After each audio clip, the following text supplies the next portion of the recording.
Hi guys, welcome back to my channel. If you have been watching, you've seen that I've announced that I am pregnant. So today I wanted to do a little video with my love about my 20-week pregnancy date, which was yesterday, but I wasn't feeling well, so your girl's doing it today. And I just wanted to cover like what pregnancy's been like, a little update. I think I did a video around 17 weeks, so that was 3 weeks ago. Answer some things that I feel like I didn't cover in that video, and ask my partner some questions of what it's like to have this experience from his perspective. So if you watch this video to the end, I'm going to do a little belly bump reveal now that I have more of a bump to show. But I wanted to do that because I'm realizing that a lot of people don't know what a 20-week pregnancy belly might look like. You don't necessarily have a huge stomach at 20 weeks. You might have a very small stomach. So I'm gonna show you mine, and you might fall somewhere within that spectrum. You might not be even pregnant or thinking about birthing at this time, but just wanted to give people a more real perspective of what pregnancy looks like. So I'm gonna jump into asking you questions first, because I think you will be very profound and succinct. Okay, let's do it. So the first question for you, my love, is how does it feel being a birthing partner, or being with a birthing partner, sorry? It's a journey. It's just a new journey, a part of life as we know it. I try to embrace the different phases of life, as we just go through, the big events like graduation and new jobs and new relationships, and now it's bringing a new child into the world. So it's fun. It's a learning experience, and it's a new relationship. Yeah. So very excited. Another question. Since you are a birthing person as well, what is your experience? So not just the person carrying the child is the birthing person. Yeah. It takes two people to make a baby. So yeah, I think it's just all about being a part of a team, knowing what your role is in the team, and just making sure you show up. So that's where I'm at. I'm just making sure that I'm learning the things that I need to learn, and talking to the people I need to talk to make sure that I'm gathering as much information so that I am as ready as I can be. My understanding is that you can never really be fully ready, but just to be as ready as I can be, and just learning and absorbing.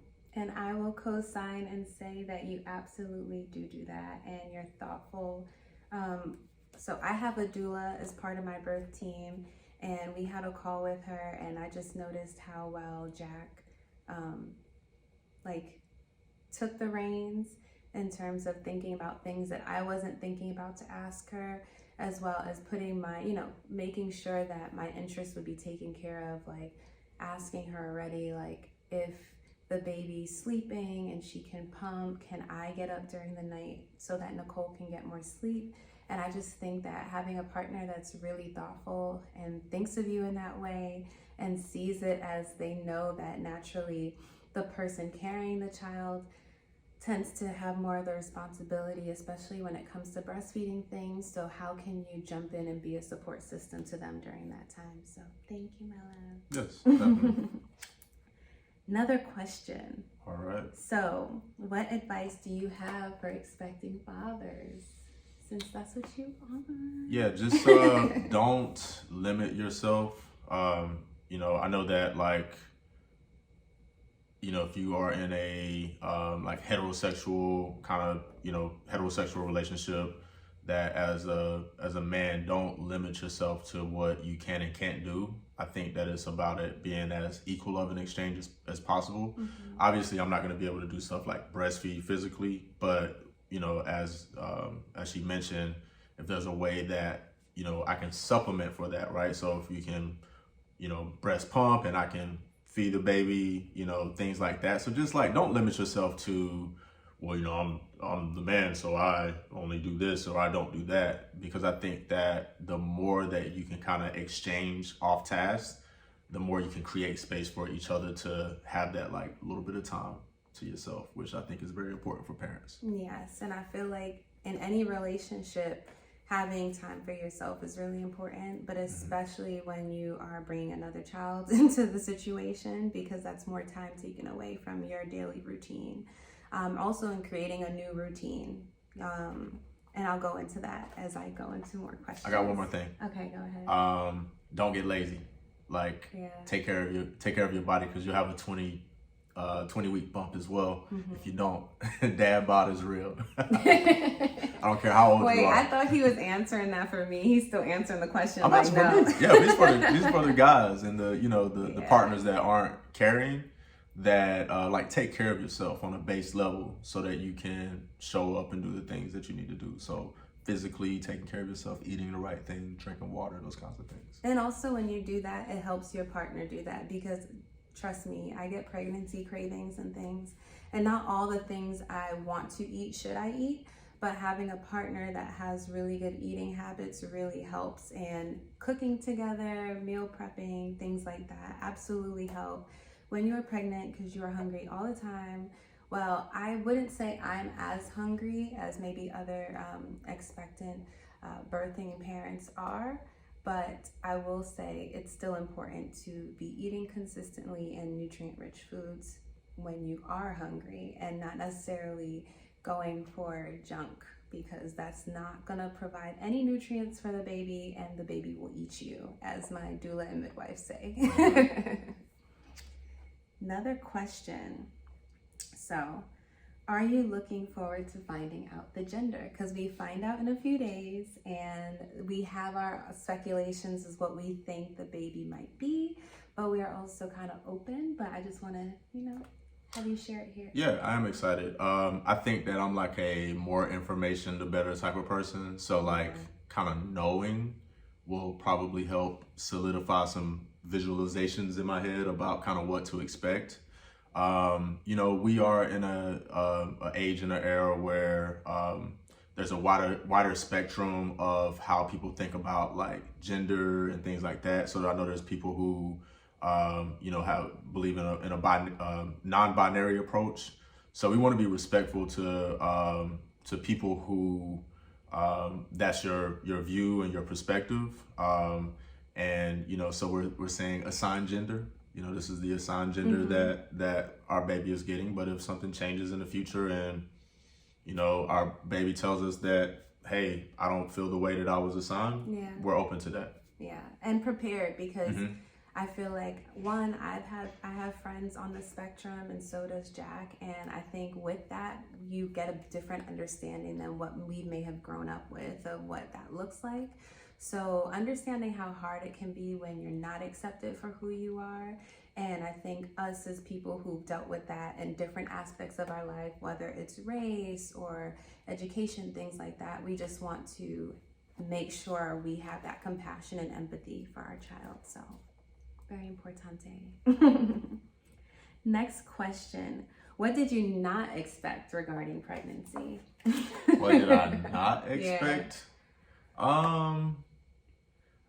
I guess I should have expected more of like some of the silly comments that come from people when you tell them. You took the words out of my mouth. Yeah, I think just like silly comments and like just reactions. Everyone you tell is gonna react differently. I think that early on we told like some of our closest people who they were all excited, but then there was some people that I told, and their responses were kind of weird. Like like my great aunt, we told her, and she was like, "Well, y'all are grown," and it was okay, well, yeah, we know that, but is that a proof? Do you not like this or what? Is it a good thing? Is it a good or bad or whatever? That's her personality, but I would say just be aware that depending on what your situation is, like, we're not married, so I think that for some people that amplifies this curiosity of like, what are you guys gonna do? And I think a lot of times when people bring a baby in the world and they're not married,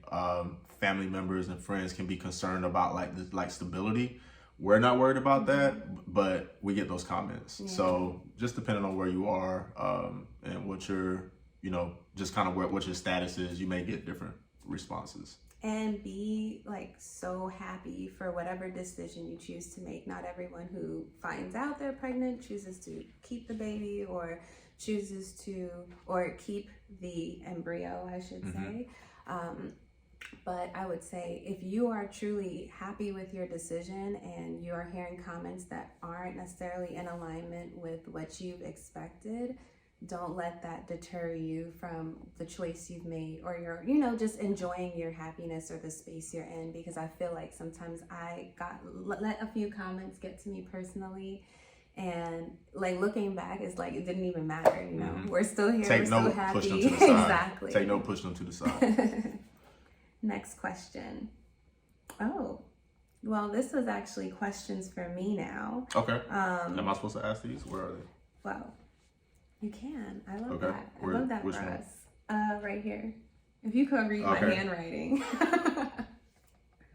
And I wrote things down because I'm so much better and way more clear when I write things down and then speak. So this was a great way of being able to get you guys things that you probably want to know a lot quicker without going through the loops. So let's start with an easy one. How do you feel? In this moment, I feel great. I would say that with pregnancy, there's moments that you feel super happy and blissed up. And then there's moments where you literally don't feel that great, whether it's you physically not feeling great or hormonal changes, emotionally not feeling great. But what I've been doing is journaling a lot. And I feel like by doing so, sometimes just letting the thought out, or I realize I don't even want to journal about it. And I'm like, if I have a negative thought that I don't even feel like writing down, is it worth having? And by doing that, it's helped a lot. Also, just being in nature, taking walks, as Jack mentioned earlier, staying active has really helped. I take long walks with my dog, and we go to our dog, really, and we go to the park, and I just allow myself to enjoy it as much as he is, like taking in nature, taking in the sun makes a huge difference. Especially, most of us are vitamin D deficient. So if you're vitamin D deficient and pregnant, get up on your vitamin D, but also make sure you get outside. So that's helped me a lot in my mood. Cool. So what else should people expect at 20 weeks? What else can people expect at 20 weeks? If you if you have not necessarily seen a change in your physical, you'll notice that your body's changing at a much faster rate now. I've also noticed that my boobs have changed a lot. I mean, that has happened over the course of 20 weeks, but I do say that to say that I know it's not the same for everyone. So now you might start seeing that change. Also, the hormones tend to make you get a little drier. So like living in a dry area, having a humidifier helps, but also just keeping water around. I got my water person, but keeping water, if there's actual drinking, like high quality drinking water, I have mineral alkaline water. I really think it helps me stay hydrated, helps my system stay clear, and it allows my body to handle hormonal changes because it's something that's just constantly flowing. That's good for me inside me. So what's been your biggest learn so far? I have 3. I think I listed them because I didn't want to forget. So what are you learning about yourself? 1, to take my time. With a child growing inside of you, you cannot rush. So if I am moving too fast, I will notice that I will lose my breath, or if I bend down to pick something up quick and come back up, I might feel movement, especially at this point of pregnancy. You really start feeling the baby move. It starts as flutters around like the end of the first trimester into the second, and then it starts to feel more actually like, not kicks, I'm not there yet, but just movement. And sometimes it's more gas and things. So it kind of keeps me in check of take your time, breathe through things. Because if you're not breathing well, then the baby's not breathing well. And of course, like with that, the second thing would be like learning self-care for myself. And it's funny that having a child is teaching me that, to take better care of myself, because now it's someone else outside of myself I have to prioritize, but this person's in me. So that's been a beautiful part of the journey. I've talked in another video about struggling with disordered eating and how Jack has been an amazing partner in helping with a lot of my food changes and just being more balanced. But on top of that, having a child keeps me really in tune with my body too. Oh, and then I have, three more. So third, letting go of expectations. As he mentioned, you don't know what people are gonna say. You don't know how your body's going to react. You just don't know a lot of things. So you just have to work within the limits of what you do know. Take things a day at a time and let go of the outcome. But just know that you need to be putting in the work to create a positive outcome, whether it's taking your prenatals, being active, being mindful of your environment, creating a space that you can be comfortable in, that can keep you at peace, that can keep you calm. All those things play a role in how the child will develop inside of you, because stress is probably the greatest factor of, stress. Stress is a great factor of stress on the body. I don't know how else to say it, but don't stress. Don't stress, pretty much, don't stress. And then prioritizing happiness, I think that goes back with self-care, but of course, if you aren't feeling good, if you are stressed, then your child feels it, you just feel it, and the reality is if you don't feel good, you're probably not going to keep good habits. So I notice if it's a day I don't feel good, I'm more likely to forego the other things I need to do to feel good. So it's really important to prioritize it, because we live in a world where things happen. So you gotta at least prioritize you feeling good. The last thing is the beauty of family and what it's like to create family. I come from a loving family, but not necessarily a close-knit family. We have some interesting dynamics in the household I grew up in, and just even my external family. So with pregnancy, I'm really learning what it's like to create your own family unit, and you're allowed to create that however you desire for it to look like. When you're having a child, you can, I don't want to say raise that child however you choose, like please don't get crazy. Don't be having your child do whatever. But really knowing that, okay, I don't have to repeat what I saw or what was done, but I can choose just to create my own reality, whatever that looks like. So she asked me a bunch of questions off the fly, and she wrote all her answers down. But it's all good. It's all good.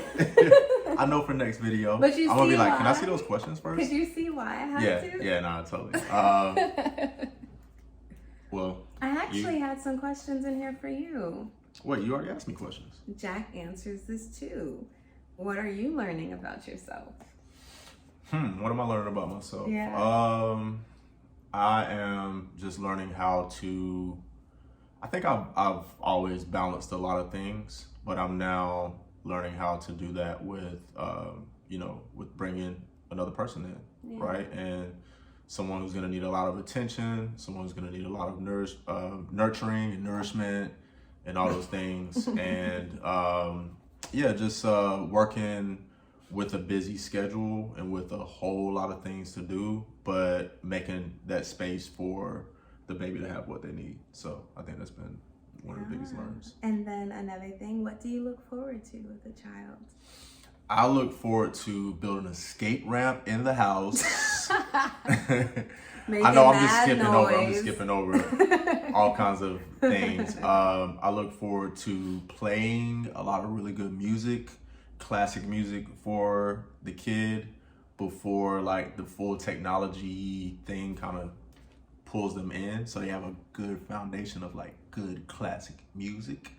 And I just look forward to watching someone grow and seeing their personality blossom and bloom. And I know they're gonna be an interesting person because we're both really interesting personalities. So I know they're gonna be interesting. They're probably gonna be funny, you know. And that's it. I just, I want to have a little partner to hang out with and have fun with and teach things to and learn things from. So, yeah. Yay. Yay. And then I said the same. I said playtime for sure, because I feel like children bring out your inner child. And for me, I feel like my late 20s has felt like I got to relive my childhood again in some ways during the pandemic, like doing more of the simple things, being outdoors. We went camping. I got to just experience a lot of stuff, and I could just see that being even better with a child. Like, you know, something that's growing, that has like newfound eyes and just like views the world from a new perspective each time they see it. So that's going to be a lot of fun. I also I look forward to having a child for the other side of it. So children are, like you said, a mirror of you, like they're a piece of you, and just like they'll show us all the good, they'll show us things that we need to work on and improve on. So I'm looking forward to just growing. Like you said in the very beginning of this video, it's like kind of like a rites of passage, like entering a new phase of life and just seeing how I'll be in that phase. So for me, this new phase is motherhood, and I don't know why I assumed as a kid I'd have a child much earlier. I think because I grew up in a very religious household, so I thought I'd be married and like settled down with kids by like 25. And now I'm 30, like I am a child. I'm not. You are, but you're youthful. I mean, I've always been in tune with my my child self. Young immortal. So yeah, I've always considered myself to be 7 and 77 at the same time. You know, I like to climb trees, but numerically, I am not a kid. And I feel like I've been able to kind of live out my full youth. So I'm really ready for this. I'm excited about this. Yeah, we're excited.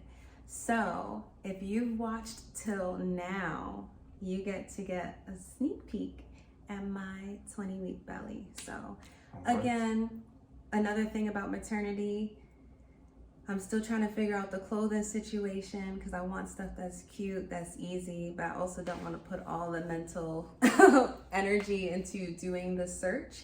So right now I'm just in a cute top I love and some shorts, but it's unbuttoned, so be prepared. But yeah, this is my 20-week belly. As you can see, as I turn around, it's not like huge, but showing you these are my favorite little shorts I like to wear. And as you see, buttoning it, it's kind of uncomfortable. So I was trying to be real and show you guys the reality of pregnancy. I'm gonna sit here and make this video with my pants unbuttoned, period. But this is probably the last few days I have with these pants, trying to button them and wear them outside. But yeah, that's the little belly. So thank you guys for tuning in. We hope to make more videos like this, sharing our experience, just because we would love to see more people that look like us doing it. I know there's tons of other, I guess, influencer, blogger moms and things, but I really wanted to share the experience of someone who's just kind of like jumping into this and taking it a day at a time. Which is all you can do. Yeah, right? And that's the truth. So love you guys. Until next time, peace. Subscribe to my channel for more videos like this one.